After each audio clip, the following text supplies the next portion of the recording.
안녕하세요. 천천히 가는 것을 좋아하는 천로로입니다. 여러분과 함께 영혼을 위한 버킷리스트를 만들기 위해서 천천히 걷고 있는 중입니다. 오늘은 그 5번째 이야기입니다.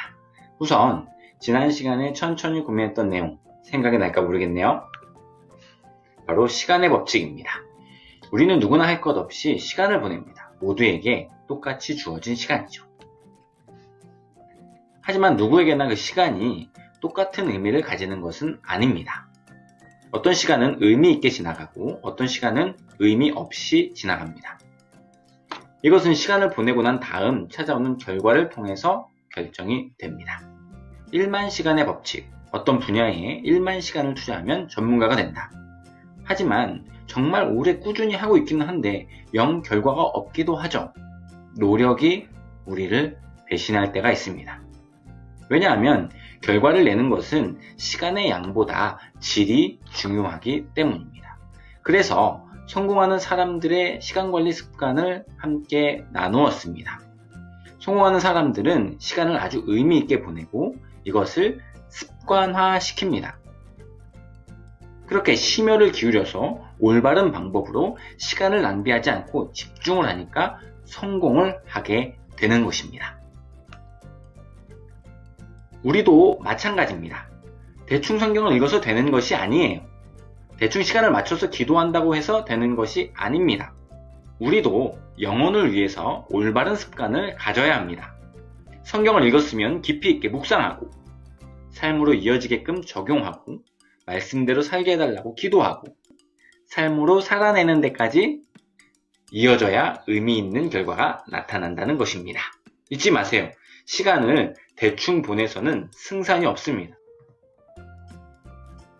오늘은 시간을 대충 보내지 않고 의미 있게 보낼 수 있는 힘, 그 능력이 우리에게 과연 있는가에 대해서 생각해 보도록 하겠습니다. 결론부터 이야기를 하죠. 안타깝게도 우리에게 영혼을 위해 시간을 의미 있게 보낼 만한 힘은 없습니다.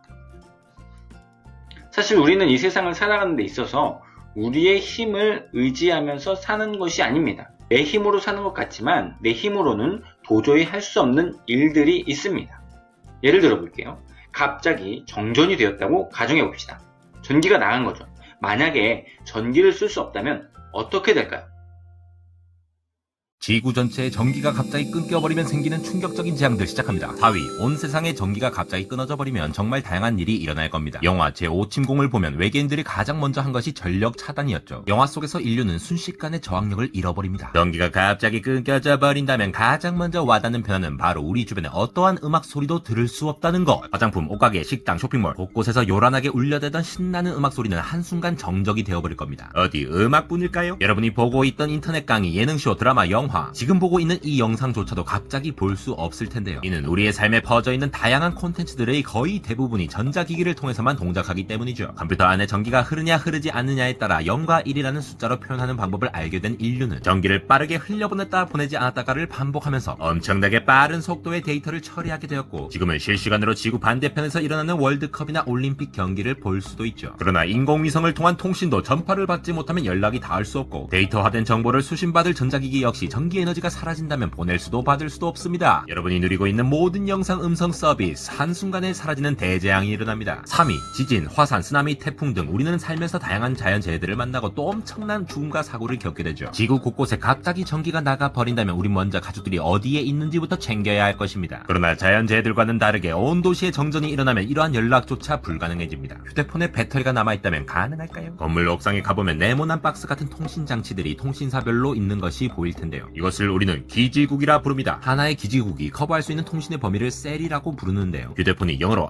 셀폰이라고 하는 것은 바로 이 때문이죠. 이러한 각 셀들은 기지국에서 전기를 공급받아 전파를 쏘고 있고요. 만약 우리가 휴대폰으로 전화를 걸면 그 전파가 가장 가까운 기지국에 도착한 후 기지국과 기지국을 거쳐서 저 멀리 있는 가족들에게도 연락을 할 수 있는 것이죠. 그러나 기지국에 전기가 공급되지 않는다면 휴대폰에 아무리 배터리가 무한으로 있다고 하더라도 통화 불가능한 지역이라고 될 수밖에 없는 것이죠. 영화 속에서는 쓰나미 폭염이나 지진 등의 재난에도 가족들이나 사랑하는 사람들을 찾기 위해 어떻게든 연락을 하여서 조금만 기다리라고 메시지를 남기지만 만약 정전이 되어버린다면 이조차도 쉽지 않은 일이 될 겁니다. 이위 한순간에 정전이 된다면 우리가 산소 없이는 5분도 참아내기 어려운 것처럼 순식간에 아수라장이 되는 곳이 있습니다. 바로 세계 대도시들의 교차로 모든 곳. 바뀌어서는 안 될 바로 단 한 가지가 바뀌어버리기에 발생하는 것인데요. 우리가 언제나 제대로 동작할 것이라고 믿고 살았던 신호등이 사라져 버린다는 것입니다. 신호등은 특정한 동작 명령이 시간에 맞춰 주기적으로 신호를 받아 점등이 되는 것이기에 이 신호가 전달되지 않는다면 그저 불 꺼진 전구와 다름없죠. 자동차가 엄청나게 많이 몰려있는 도심의 한복판이나 교차로는 더욱 위험천만한 지옥이 되어버릴 텐데요. 빠른 속도로 쌩쌩 달리던 차들도 천천히 운전하거나 잠깐 세워둔 차들도 갑자기 사라진 신호등에 모두들 우왕좌왕하여 분노의 질주에서 나보는 액션씬들이 펼쳐질 것입니다. 이에 따라 세계 곳곳에서 자동차 사고로 인한 사상자들이 쏟아져 나오게 되죠. 신호등과 같은 원리로 버튼으로 신호를 받으면 순차적인 명령을 받아 움직이는 엘리베이터도 예외는 아니죠. 정전이 되는 순간 비상전원이 들어올 테지만 그 전력이 닿을 때까지 탈출하지 못한다면 아파트마다 도심 초고층 빌딩마다 끔찍한 일이 벌어질 겁니다. 일이 앞에 소개드렸던 장소들보다 더 심각한 곳이 있습니다. 바로 하늘에서 날고 있던 비행기죠. 우리가 타는 항공기의 경우 하늘로 날아가기 전에 각자 고유의 번호를 달게 되고요. 그리고 각각의 공항에는 TV나 라디오 채널이 다른 것과 같이 서로 다른 주파수를 사용하는 관제탑이 있습니다. 조종사가 특정 주파수를 선택하면 관제탑하고 연결이 되죠. 공항의 현재 상황이 어떤지 관제탑으로부터 전달받고 착륙이 가능한 시기에 가야 하지만 정전이 된다면 이러한 통신이 모두 불가능하다는 것이죠. 비단 비행기뿐만 아니라 바다 저 멀리 떠있는 배가 귀향할 때에도 바닷속 잠수함도 통신이 두절된다면 엄청난 사상자가 발생할지도 모릅니다. 최근에 대규모 정전 사태가 종종 일어나며 엄청난 금전적 손실은 물론 인명피해도 크게 일어나고 있죠. 이제 우리 인간들은 전기에너지 없이는 기본적인 생활조차 할 수 없는 시대에 살고 있습니다. 더 늦기 전에 전력의 소중함을 절실히 느끼고 우리가 일상에서 쉽게 아낄 수 있는 습관을 들여보면 너무나도 좋을 것 같네요. 네, 어마어마한 재앙이 일어나는 것 같습니다. 맞습니다. 우리는 전기를 의지하면서 살아가고 있는 것입니다. 내 힘으로 사는 게 아니라 전기의 힘으로 사는 것이죠. 이 세상을 잘 살려면 내 힘을 어떻게 하느냐, 이게 중요한 것이 아니라 발전소에서 전기가 제대로 나오고 있느냐가 중요하고 그 전기와 연결 상태를 늘 확인하는 것이 중요합니다. 그래야만 이 세상을 살 수가 있는 것이죠. 영혼도 마찬가지입니다. 예수님께서는 우리에게 이렇게 말씀하셨습니다. 나는 포도나무고 너희는 가지야. 가지는 포도나무에 붙어있지 않으면 스스로 열매를 맺을 수 없어. 너는 나를 떠나서는 아무것도 할 수 없다는 것을 명심해야 된다. 너가 내 안에 있으면 나도 너희 안에 있을 거야. 그런데요, 우리는 이것을 아주 잘 까먹습니다. 그래서 자신이 포도나무인 줄 알아요. 내 힘으로 열매를 맺을 수 있다고 생각합니다. 아니에요. 우리는 스스로 열매를 맺을 수 없습니다. 예수님을 의지해야만 해요. 예수님 안에 우리를 열매 맺게 하는 능력이 있습니다. 우리에게는 없는 거예요. 나에게는 없어요. 그래서 우리는 전기와의 연결 상태를 확인하듯이 예수님과의 연결 상태를 늘 항상 쭉 확인해야 합니다. 우리의 목표는 신앙의 성장이 아니에요. 왜냐하면 스스로는 성장할 수 없기 때문입니다. 대신 신앙의 건강을 체크하면 됩니다. 그 건강을 체크한다는 것은 내가 예수님께 잘 연결되어 있는지를 체크하는 것을 말하는 것이고요. 그 체크하는 방법은 바로 기도입니다. 제발 부디 꼭 기도할 때에 뭐 달라고만 하지 말고 예수님과 연결되게 해달라고, 예수님과 꼭 붙어있게 해달라고 기도하는 저와 여러분들이 될 수 있기를 간절히 소망합니다.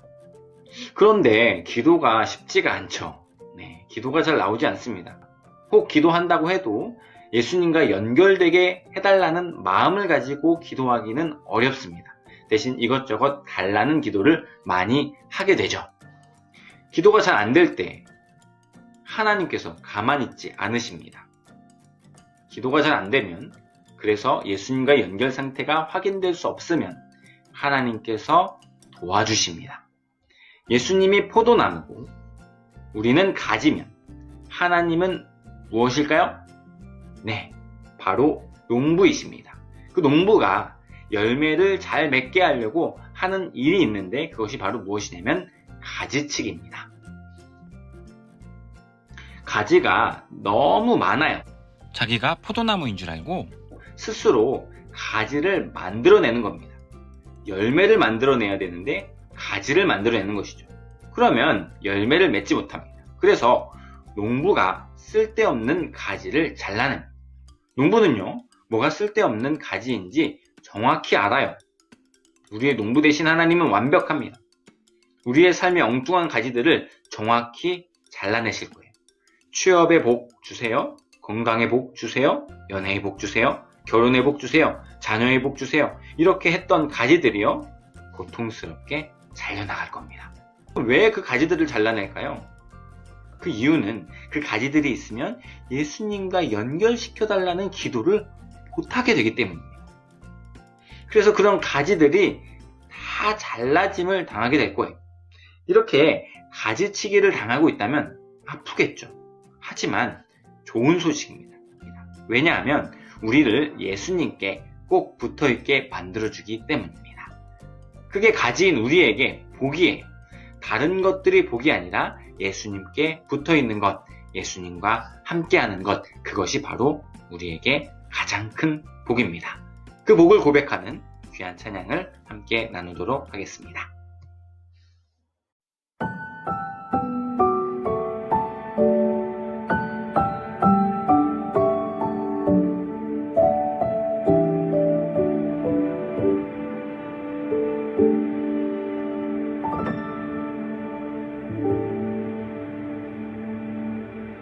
하나님께 가까이 함이 복이라. 하나님께 가까이 함이 복이라. 나와 하나님 당신의 만남이 내겐 가장 큰 복이라. 하나님께 가까이 함이 복이라. 하나님께 가까이 함이 복이라. 나와 하나님 당신의 사귐이 내겐 가장 큰 복이라.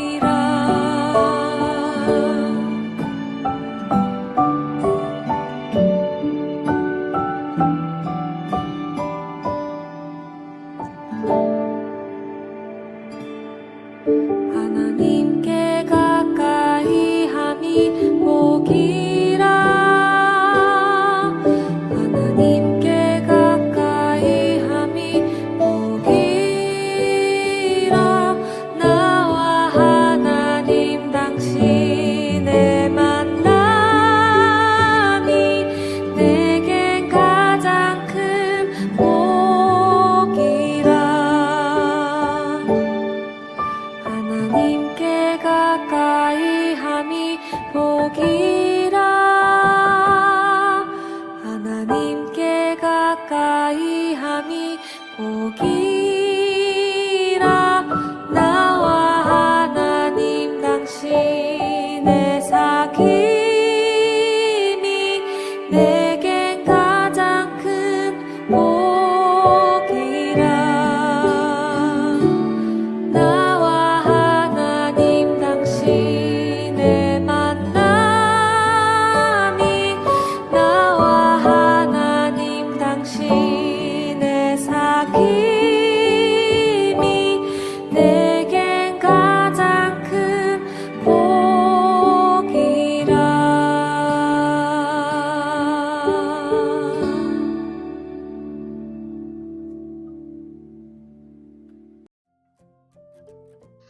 예수님께 가까이 가서 예수님과의 연결 상태를 확인하고 나의 힘이 아닌 예수님의 능력을 의지하는 저와 여러분들이 될 수 있기를 간절히 소망합니다.